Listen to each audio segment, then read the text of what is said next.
Welcome to Let Us Seek the Lord. Again, the goal of this channel is to provide daily meditations on the glory of Jesus as we systematically work through the scripture.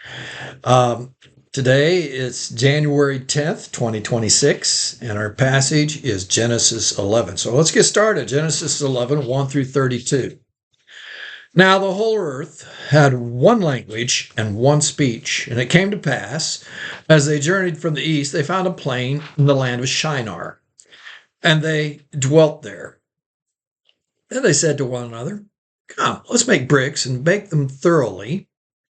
They had brick for stone, they had asphalt for mortar, and they said, "Come, let's build ourselves a city and a tower whose top is in the heavens, and let us make a name for ourselves, lest we be scattered abroad over the face of the whole earth."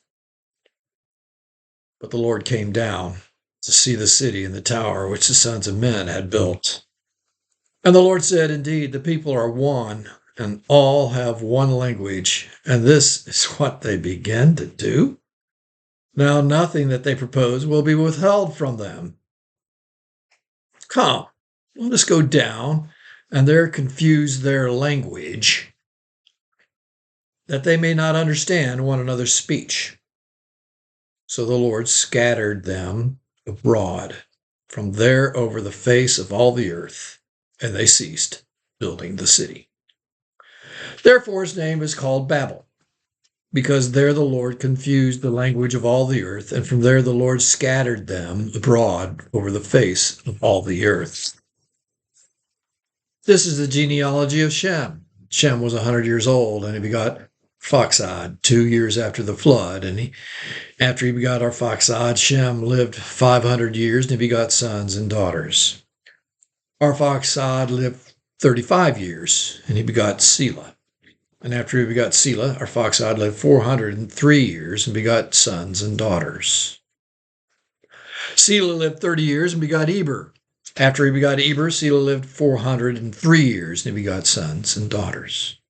Eber lived 34 years and begot Peleg. And after he begot Peleg, Eber lived 430 years, and he begot sons and daughters. Peleg lived 30 years and begot Reu. And after he begot Reu, Peleg lived 209 years and begot sons and daughters. Reu lived 32 years and begot Serug. And after he begot Serug, Reu lived 207 years, and he begot sons and daughters.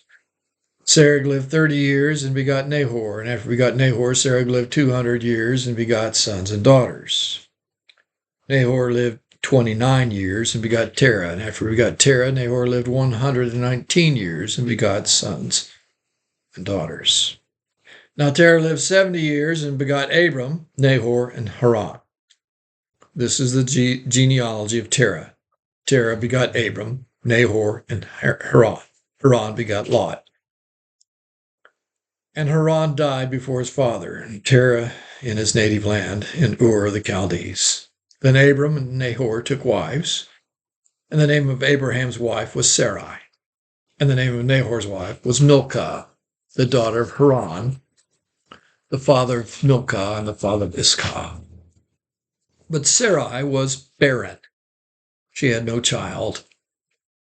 And Terah took his son Abraham and his grandson Lot and the son of Haran and his daughter-in-law Sarai and his son Abram's wife, and they went out with them from Ur of the Chaldees to go to the land of Canaan. They came to Haran and dwelt there. So the days of Terah were 205 years, and Terah died in Haran. If you want to believe in the myth of the Tower of Babel, you can, but don't waste my time with it in class. That was my history of the English language undergraduate class in college. The graduate assistant was obviously trying to establish his belief that the Tower of Babel did not exist, and he would not allow any debate or inquiry in class. Is there any evidence for a Tower of Babel? There are thousands of languages in the world today. Some of them have absolutely no relationship to others. Some of them have descended from others. Obviously, languages like Portuguese, Spanish, French, Italian all descended from Latin and are related. English itself is a blend of Old French and Old German. Latin has many similarities to Greek. Go just a little northeast of Greek, and you'll find languages that have no relationship whatsoever to the Western European language. Across Asia are languages that have no relationship to each other. Mongolian is reported to have more similarities to European languages than to Chinese. African click languages are completely different from their northern counterparts. If language evolved with the evolution of man, wouldn't one expect a more commonality among all the languages of the earth than what we observe? It seems to me the report of the Tower of Babel more properly fits the expectation of what would exist in the language if God confused the language at a point in history rather than that they all evolved with the evolution of man. Where do all the races come from if we're all descendants of Adam and Eve through Noah and his sons? I remember substitute teaching in a high school biology class. The emergency lesson plan was to show a film on the genetics using dog varieties as an example. The thrust of the film was that if all dogs lived together and were allowed to interbreed, then all dogs would eventually begin to look more homogeneous in nature. The variety in breeds comes from isolation by humans, allowing only certain genetically looking dogs to breed. The breeds are accounted for by the lack of genetic information over the generations, not the addition of new genetic information. My wife raised miniature golden doodles. We began with a golden retriever and a poodle. Over the generations, we used different parentage to avoid inbreeding. We once had a golden doodle female who had a golden doodle daughter that was about half her size and looked like a miniature golden retriever, but she was all golden doodle. The second generation dog had a daughter that was a double doodle. She was the same height as her mother, but wider. Her father was a miniature labradoodle. She looked nothing like her mother. People often didn't believe that the three were grandmother, mother, and daughter. The crossbreeds of the dogs produced healthier dogs than the previous purebred golden retrievers and poodles. At the dispersion of the Tower of Babel, the human race possessed all the genetic information to produce all the different types of ethnic characteristics found across the face of the earth. Upon the dispersion from Babel, the different family groups of languages migrated to different places upon the earth. God determined where these groups would go and what their boundaries would be. These groups were isolated by vast geographic distances. Over the generations, the groups in those locations lost genetic information through inbreeding and survival of the fittest. It's no accident that lighter colored skin pigment generally occurs toward the polar regions and darker skin pigmentation generally occurs towards the equator. It's also interesting to note that in the mountains of South America, the oldest carvings of humans tend to display greater diversity of ethnic characteristics. As the carvings become younger, the ethnic features begin to resemble a more homogeneous group, more similar to the Native Americans of today. Could it be that the ancestors of the Incas migrated to South America shortly after the Tower of Babel? Sounds likely to me. It's also interesting that there are cultures on every continent upon the earth, except Antarctica, that possess ancient stories of ancient times when the gods or God became angry with the inhabitants of the earth and destroyed the whole earth with a flood, with the exception of one man and his family. Could it be that these cultures, separated geographically by thousands of miles and large oceans, share a common ancestry and history from which spring the variety of different stories with the same basic plot? Sounds likely to me. I received a new book yesterday entitled Echoes of Ararat. It catalogs the flood stories from cultures all around the world and their similarities and dissimilarities.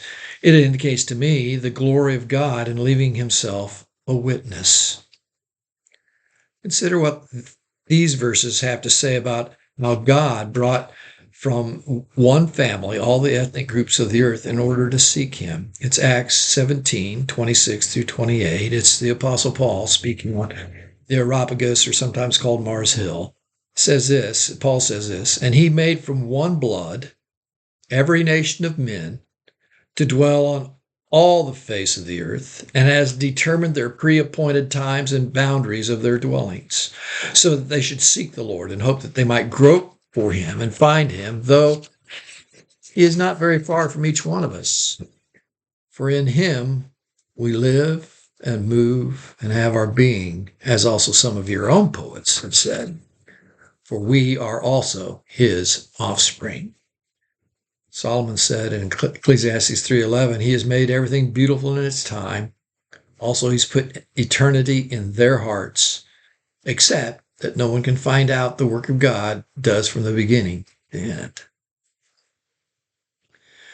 How does something tragic like the Tower of Babel reveal the glory of God? It demonstrates that God is indeed active in history, guiding it to a certain conclusion. He created the ethnic groups so that we in our rebellion might not seek and accomplish a way to keep from coming to judgment. Yes, that's right. Were there no division of tongues and ethnic groups, we might not even seek him or even grope for him. The conclusion will be when Jesus returns. He will return when the gospel has been preached to all ethnic groups as a witness, Matthew 24:14. When the end comes, he will judge the earth.